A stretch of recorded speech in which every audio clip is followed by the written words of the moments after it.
The initial announcement that Odiham had been selected for the Coronation Review of the RAF was made in January 1953, in good time for preparations to be made for the ceremony, which was to consist of a static display of aircraft and equipment on the ground, a ceremonial parade at which colour was to be trooped, and a concluding flypast. A scale model was made of the layout of the airfield. Along the runway, 320 aircraft of various types had to be lined up to a pattern.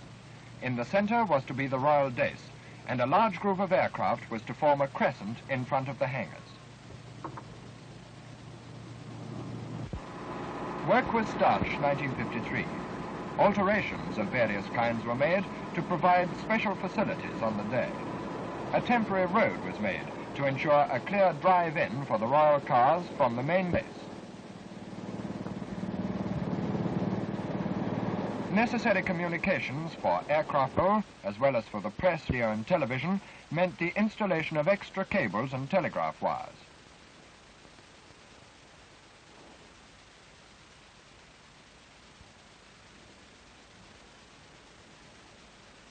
A tented camp to accommodate extra personnel grew rapidly on the northeast perimeter.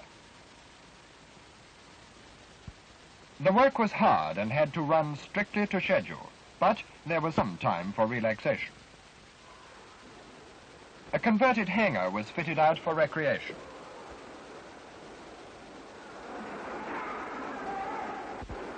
Towards the end of May, there was still much to be done. Over 300 aircraft for the ground display had to be marshalled in. The runways were cleared and Odiham prepared for the first arrivals.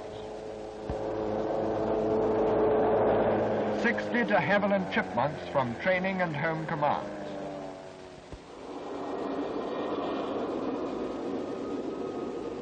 "12 North American Sabres from the Royal Canadian Air Force.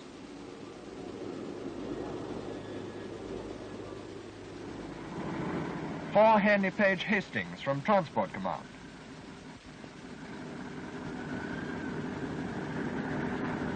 One Bristol freighter representing the Royal New Zealand Air Force. Boeing Washingtons from Bomber Command.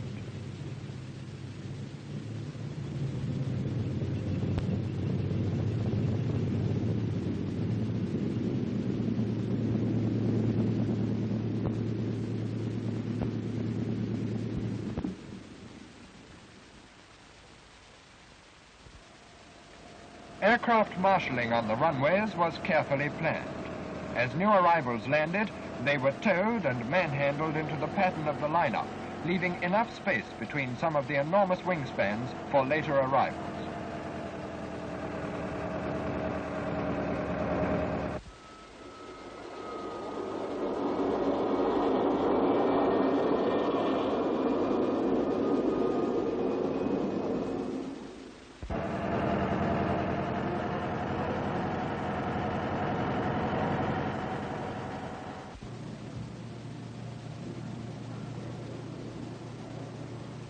The C&C Fighter Command, Air Marshal Sir Dermot Boyle, in charge of the review, frequently arrived in his Meteor to inspect progress.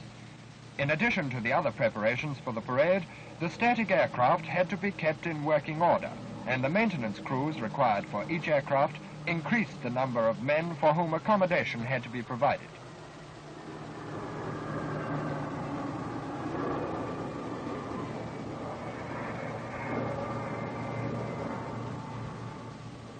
The static parade included a representative range of equipment in service with the RAF, from engines, radar and bomb to a mobile surgery and mountain and air-sea rescue equipment.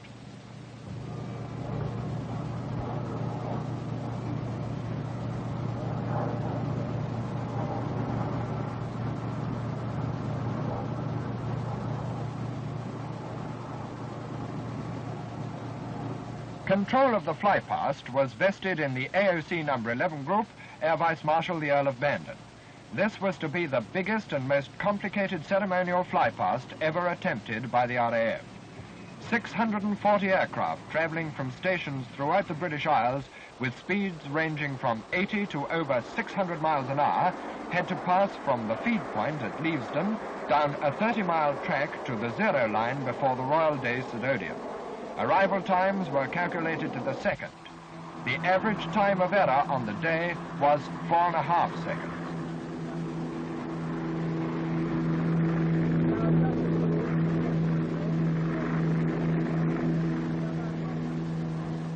At Uxbridge, the ceremonial parade was rehearsed.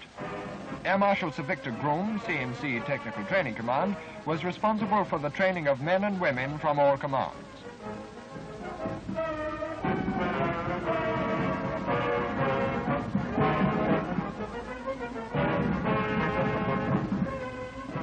The drill movements of the review were rehearsed to a standard consistent with the high service tradition of the Royal Air Force.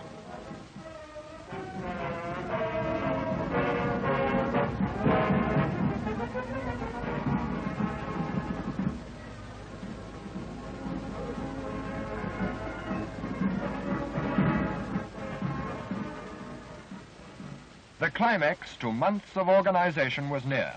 The only unknown factor was the weather. In fact, the day brought sunshine and massed banks of cumulus cloud, with visibility of 10 to 12 miles.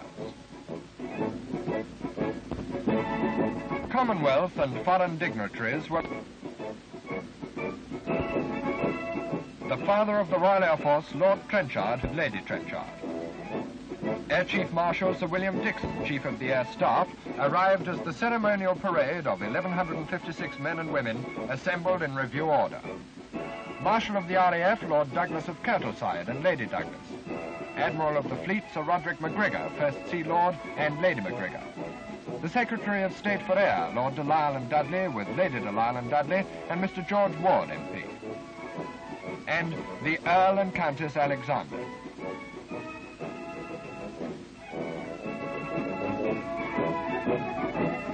At 11:45, the Queen's colour was marched onto the parade ground, borne by Flight Lieutenant Cowman. The first members of the royal party to arrive were the Duke and Duchess of Gloucester.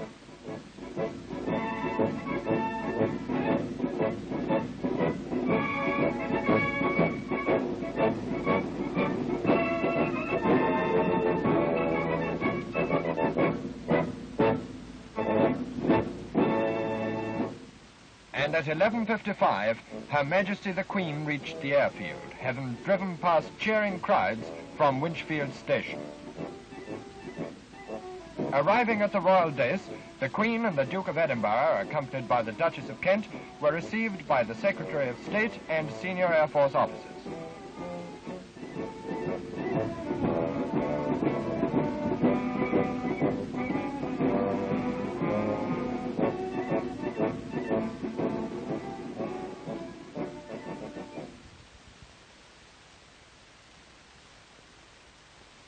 And as Her Majesty stepped to the front of the dais, the royal salute.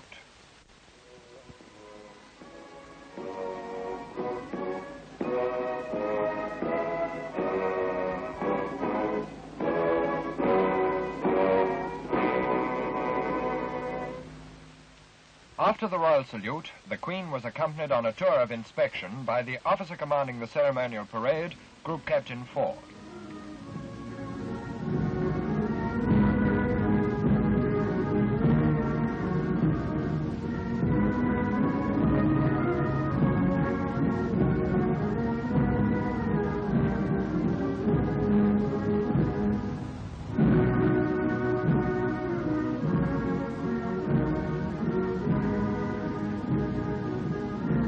On parade behind the escort squadron were 12 squadrons representing all Royal Air Force commands at home, number 90 Group, the Royal Air Force Regiment, apprentices and boy entrants, the Women's Royal Air Force, and the massed bands of 200 musicians under Wing Commander Sims.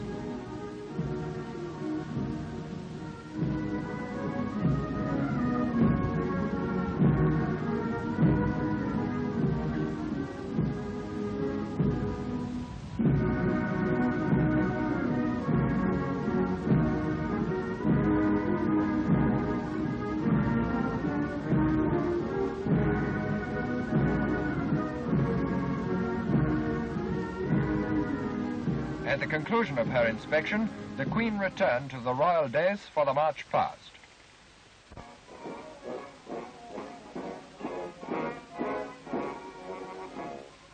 The escort squadron of 119 officers and NCOs under the command of Squadron Leader Sallows paraded the Queen's colour. This is the Queen's colour of the Royal Air Force in the United Kingdom, which was presented in 1951 at a ceremony in Hyde Park. The Queen's colour is a symbol of the trust reposed in the Royal Air Force. It is a reminder of the devotion and sacrifices of the past, an emblem of achievement and the shrine of service traditions. The entire parade, headed by the escort squadron and colour, advance in review order. Royal salute, seat band, up!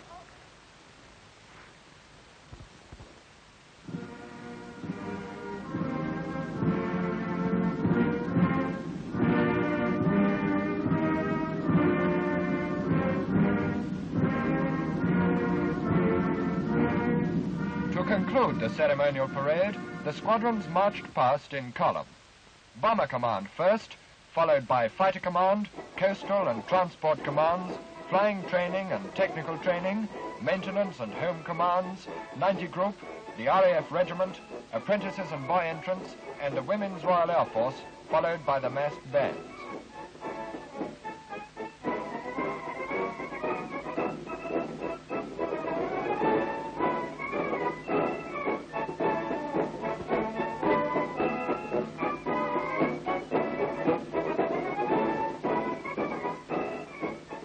As the ceremonial parade ended and the royal party were leaving for lunch, 4 Venoms wrote a bold royal cipher in 5-mile letters 10,000 feet above Odiham.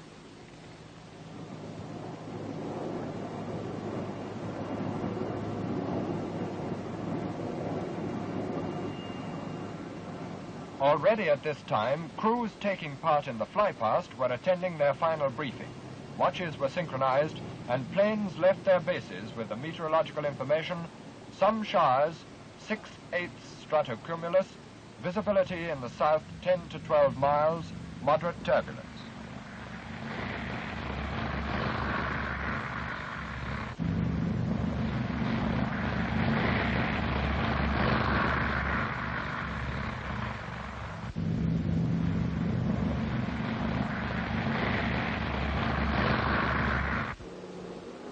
The short Sunderlands of Coastal Command from Pembroke Dock had a 3-hour approach flight.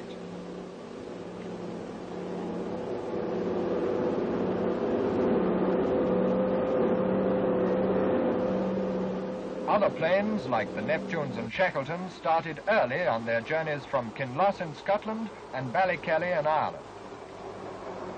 At 2:30, the royal party returned from lunch and commenced their inspection of aircraft and equipment on the ground.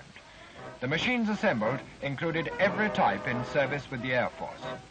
Air Commodore Stevenson, who was in command of the static parade, presented ground and air crews to Her Majesty.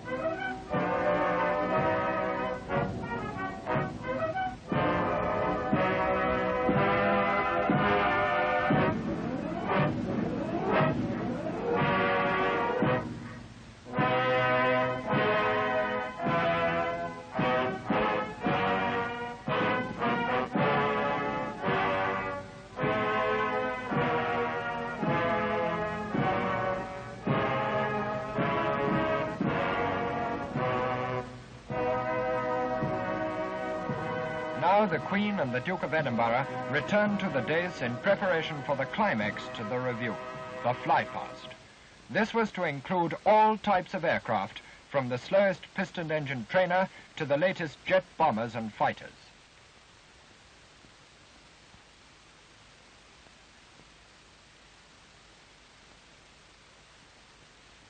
An electronic map was specially made to inform the Queen of each squadron's approach. As the formations reached the funnel at Leavesden, their route was illuminated on the map, and it was a matter of minutes before they passed the royal guests on the dais at Odiham.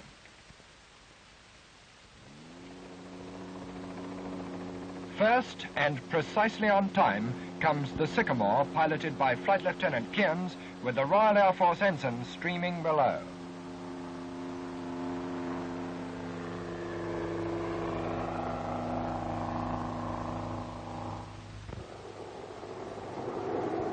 Group Captain Satchel led the 16 Chipmunks from Booker.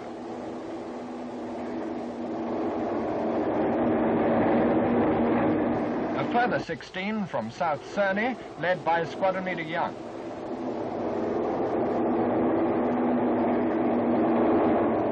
"12 Prentices from the same station, led by Squadron Leader Gartrell of the Royal New Zealand Air Force.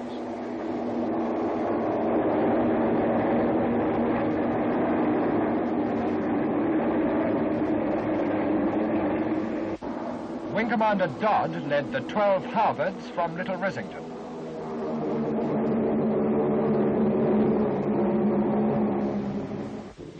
Oxfords flew in from Wellesbourne Munford, led by Wing Commander Stewart.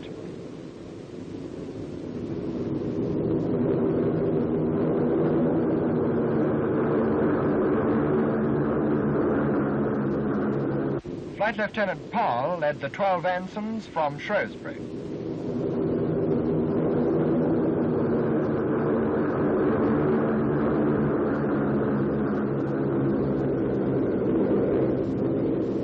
From Cottesmore, 12 Balliols, led by Wing Commander Mackenzie.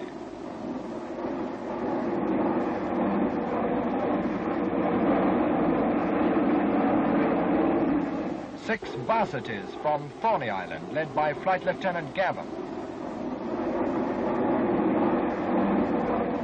A further 6 Varsities from the same station, led by Squadron Leader Mott.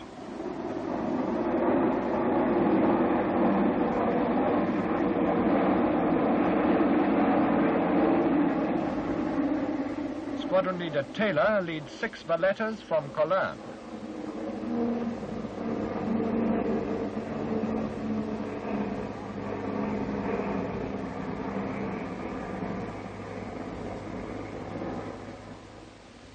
Now the 3 Sunderlands, led by Squadron Leader Higgins, are approaching the zero line after a 3-hour journey from Pembroke Dock.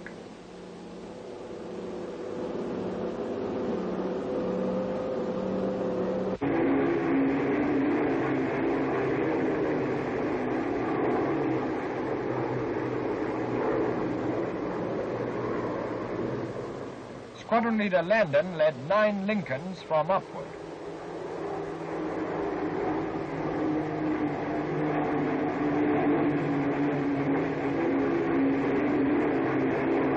A further 9 from the same station, led by Flight Lieutenant Pritchett.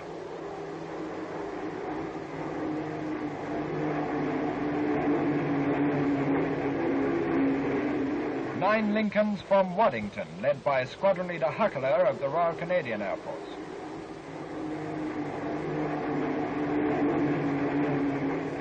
Another flight of 9 Lincolns, led by Squadron Leader Alexander. From Hemswell came the last 9 Lincolns, led by Squadron Leader Sinclair.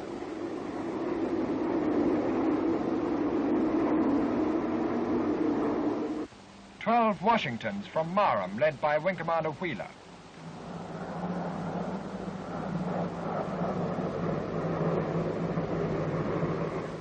Two flights of Shackletons, the first 9 from St. Evell, led by Squadron Leader Laband.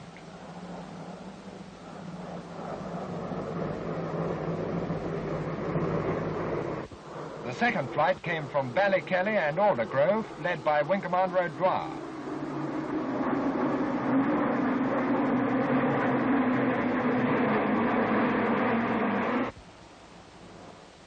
5 Neptunes from Kinloss, led by Squadron Leader Ensor.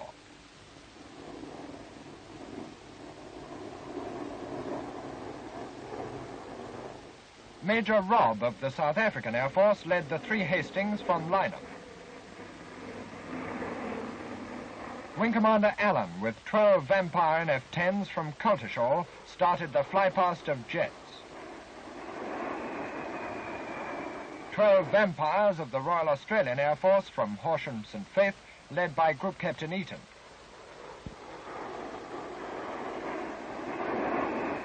A further 12 Vampires from Oakington were led by Flight Lieutenant MacDonald. Then followed 12 Meteor F-4s, also from Oakington, led by Flight Lieutenant Farley.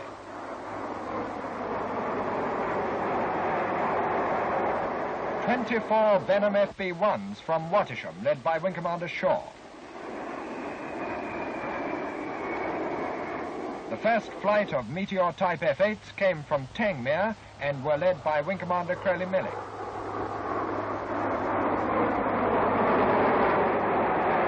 A flight of 24 from Biggin Hill, led by Squadron Leader Button.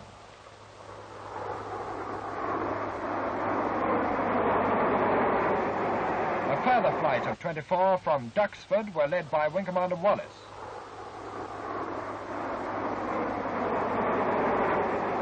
"24 from Horsham St Faith, led by Wing Commander Ewell.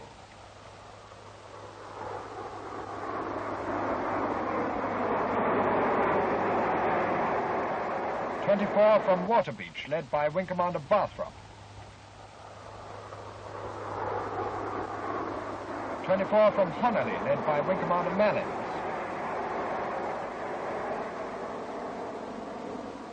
24 came from Wattisham, led by Wing Commander Bartlett.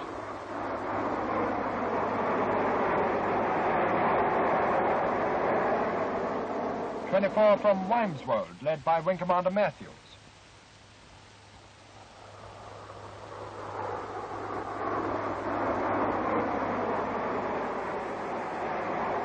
And Wing Commander Oxspring led the final flight of Meteors from North Weald.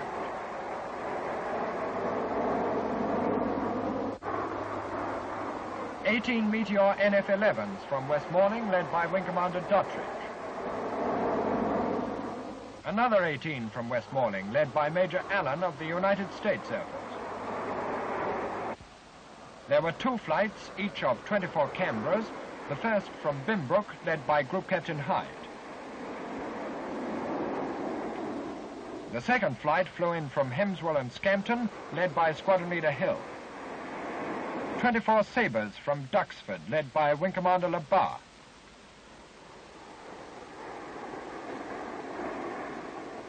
36 Sabres from North Lufferham, led by Wing Commander Lindsay of the Royal Canadian Air Force. 6 Swift F-1s from Boscombe Down, led by Wing Commander Balmford.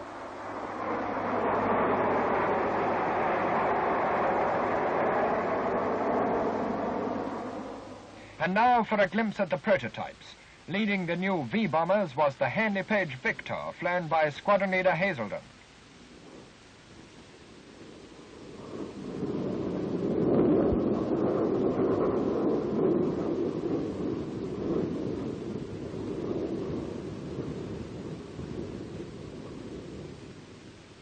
The Vickers Valiant, flown by Flight Lieutenant Trubshaw from Wisley.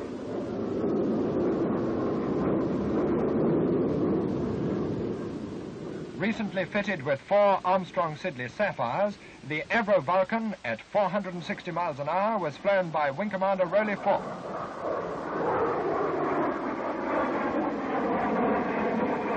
Squadron Leader Waterton in the Gloucester Javelin rent the sky at 575 miles an hour.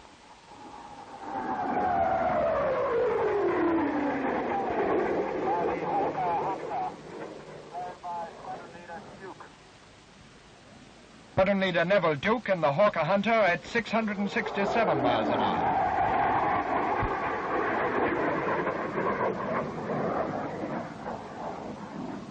And finally, the Supermarine Swift F-4, flown by Lieutenant Commander Mike Lithgow, very near the speed of sound. An appropriate finale to this review, the largest number of aircraft ever to fly past a British saluting base. As the royal party was leaving, the Venoms again scored the skies, their salute a simple vivat. And so, let us end this record of a memorable day by listening again to the concluding words of a broadcast talk by Lord Trenchard, Marshal of the Royal Air Force, given on the eve of the review. There is no need for me to refer to the Royal Air Force in the last war. Its tremendous contribution to victory and its offensive efforts in those days are well known and in the memory of all of you. I say now that the Royal Air Force has the opportunity to help prevent war coming. If it is strong and efficient, believes in itself, and is proud of itself, and it will then win whatever may come. Good flying to you all tomorrow and for all time.